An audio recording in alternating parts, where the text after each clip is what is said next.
and I'm delighted to say Pat Lam has come to join us. I said in the week, Pat, the first game in Europe was the most important. You've got something to build on, but it was an arm wrestle out there tonight. How satisfied are you that you managed to win a game like that? Yeah, it was exactly what we expected. I said to the boys, like, technical and tactical, we know what we're going to do, but guys, when you go down to Wales, and I said, put yourself in that change room. I know what I'd be like in that change room.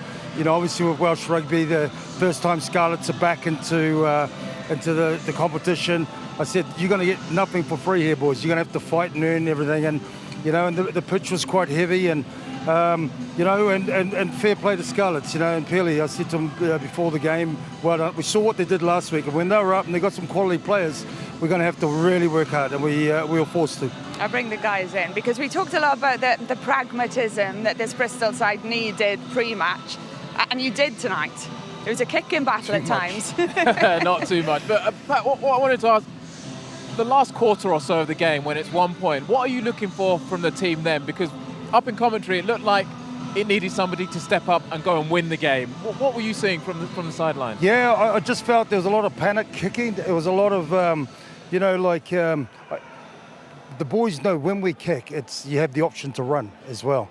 And I just felt there was some aimless kicking. We weren't kicking on our terms. They had 2 in the backfield, 3 in the back, and we're kicking to them. That makes no sense at all to us. You know, if we're going to kick into space, which we did really well last week. But we were playing as like someone go, oh, just kick it down, let's chase. And then you're giving Scarlets, I mean, flip it around. If we're 17, 16, we want you to kick us the ball. And we were giving it away. So there's some really good learnings we can take from there. But I loved the fight that we had to hang in there. I thought we were unlucky. There was quite a few infringements in that maul at the end, but and then that last bit of D was just stay disciplined, don't give away a penalty. You've had to dig deep into your squad this season. You're 5th in the Premiership at the minute, but a whole host of backline injuries in the first few weeks. McGinty out, but I guess, you know, the positive is we've seen another man take his opportunity at 10. Yeah, look, I'm really pleased with what the guys are doing, because, you know, you think Luatua, Randall, McGinty, Ibatoya, Genge last week, they are starting every day of the week. They're our key guys, and that's a key part of our game. And so we've had to adapt our game and really put some time into the guys that have stepped in. And as we said, you know, getting 4 out of 6 wins or 5 out of 7 now has been brilliant for the guys, and it's allowed these younger guys to come through and slot in. So really take my hat off to the leaders. Those guys are injured, but, you know, Fitzharding and Batley really helping these guys. Yeah, I was going to say, obviously you lost so much leadership in terms of key positions, especially the way you play like Randall and McGinty.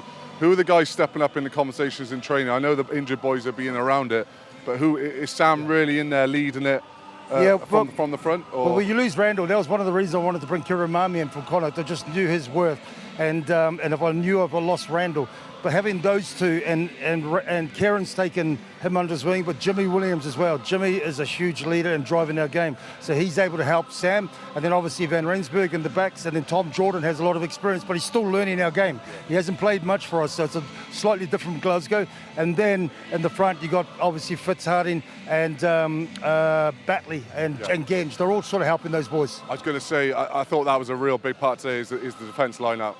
The amount of times you stole or disrupted the Scarlets, especially in the 22. I thought Joe Batley, he was pretty good. He's a line-out nose. He loves it. He could easily coach, and see that. he works with Mark Irish and Chris Morgan really well, but you know, he's passionate about that whole area. We do see, like, across the board, we do see some heavily rotated sides. You only made 4 changes coming into this, chose to, you know, bring Genge back in after a long autumn. Do you feel with, 18 league games, some tough fixtures coming up in Europe, but do you feel you can go hard in both competitions? Yeah, it's, you know, it's about, it all depends. So, like, getting that win, now we go hard next week at home at Northampton. Against Poe. Yeah, that was last week. You know, going really well. But I think the biggest thing, that's the difficult when you have injuries, is that, you know, the rotation of the squad and the balance of that. So we'll check, but I don't have any, I have no problem. I have to put someone in. I think we've taken a couple of niggles in there, heavy legs, so we've got to think about it, but I'll make sure that the group that goes out there, they know we're there to win, not just to make up the numbers. Well, you achieved that tonight. Pat, thank you very much for your time. Lovely. Thank you. Thank you. Cheers, guys. Thank you. Good to see you. Mate,